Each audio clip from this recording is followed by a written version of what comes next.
Will Brink here, brinkzone.com, and now we're on to part 2, which is how to actually make bomb-proof coffee. You'll see I got my stuff laid out here. Let's start with the basics. When grinding coffee, I recommend a burr grinder. That is the preferred grinder generally for producing quality coffee grounds. Again, not a big deal, but I'm just letting you in on that. As far as making coffee, I highly recommend the French press. There's a lot of different ways to make coffee. There's a lot of new and fancy ways to make coffee. End of the day, I still think the French press makes the best coffee, and is still about the easiest way to make coffee. So those two things combined to me generally make the French press a no-brainer. But again, not a big deal. Produce coffee however it makes you happy, basically to taste. There could be some issues or argument that could be talked about as far as what type of coffee method you use for preserving some of the important, again, phenolic compounds, some of the beneficial health compounds within coffee, but we're not going to make a big deal out of it in this particular video. I'm just setting you up. As far as coffee, again, I recommend starting with good coffee, but use whatever makes you happy. This is coffee that I get from the roastery in Kansas City, and they are a phenomenal coffee producer, or should I say at least coffee house. They don't produce and grow their own coffee.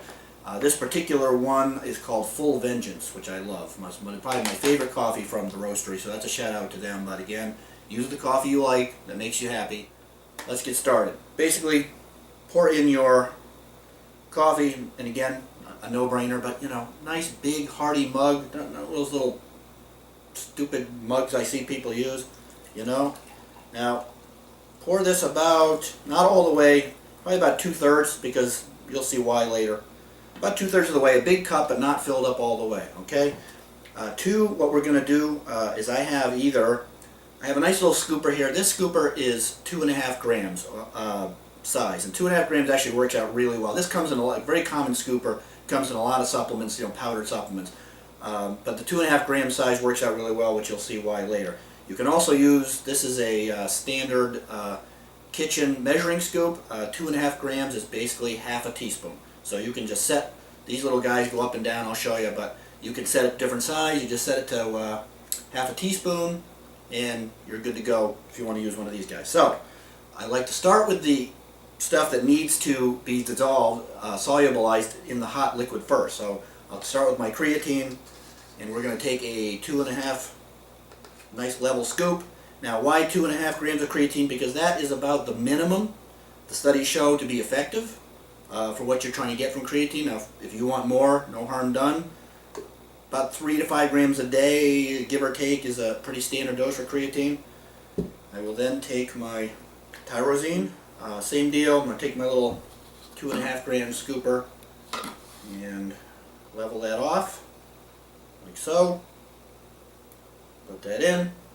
Again, why 2.5 grams? Because studies have shown that Tyrosine needs to be taken in multi-gram doses, and the minimum dose that I have found in the studies was 2 grams. Again, higher dose, fine. It really has no real impact on the taste of the coffee. I would recommend starting with that as a pretty good dose. Once I've done that, I'm going to give it a little stir. This stuff in hot, really hot coffee just basically disappears. Okay.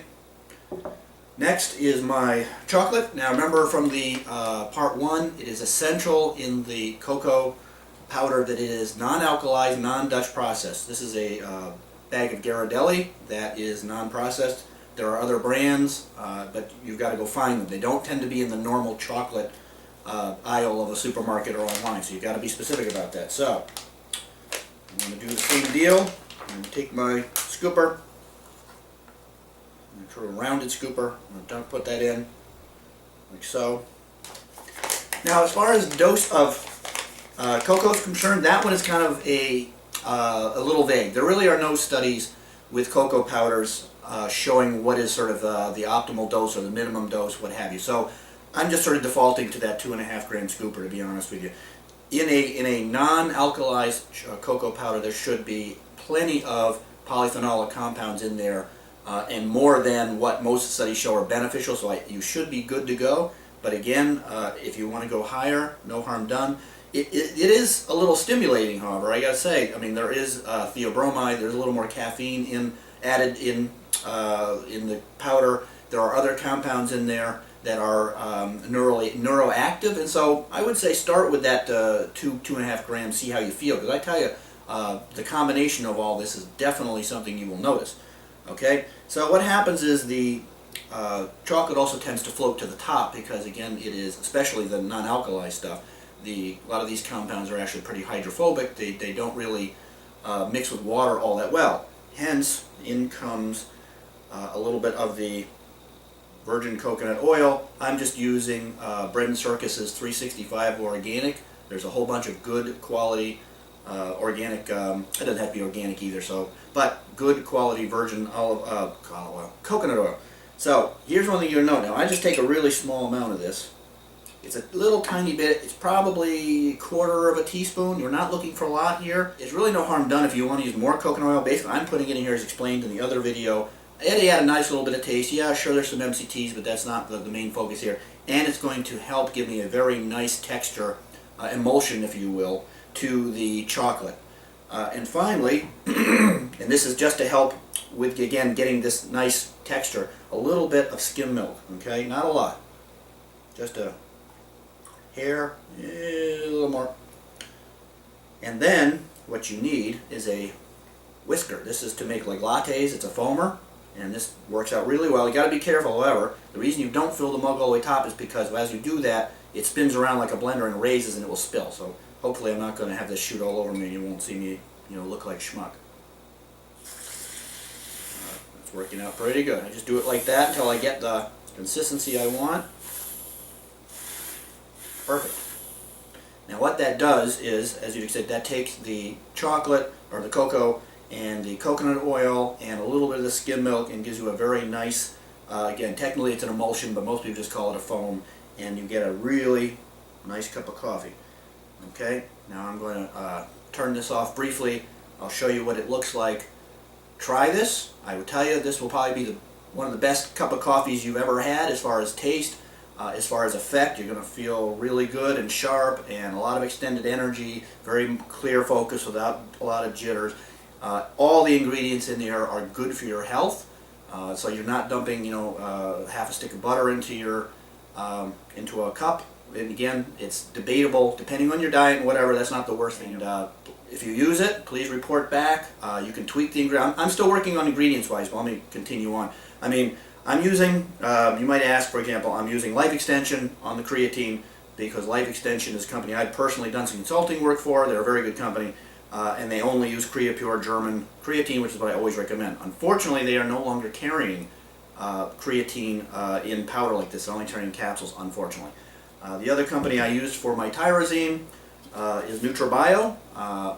They used to state very clearly on their website that they sourced their amino acids from Japan, Ajinomoto versus Chinese. Ajinomoto is a very high quality producer of amino acids, and what I would prefer to use. This is an older bottle. I don't know if they still do because I didn't see it on their website, but as a rule, NutriBios tends to be a good sourcing company, and this is where I got my L-tyrosine. You know about where I got the rest.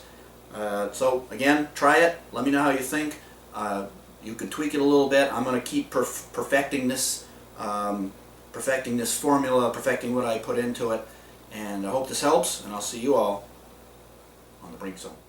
Okay, here's a quick pan of what you will need to make bomb-proof coffee, and that's what it looks like after it's been fully made, and the foam whisker used in there, and French press, those guys for your scooper, a little of that, L-tyrosine, German-based creatine, of course, your little bit of coconut, unsweetened. Now remember, unsweetened does not always mean non-alkali, so you've got to check, really got to check the label. So they should say it on the front, but they don't. In the back, they make it clear this is raw, non-alkalized, non-Dutch pressed chocolate. So that is a key factor. And of course, the basic latte foam whisker. And hope this helps. See you all in the brink zone.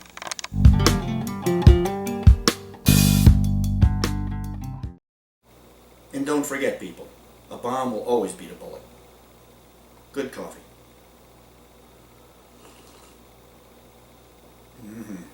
Yes, sir.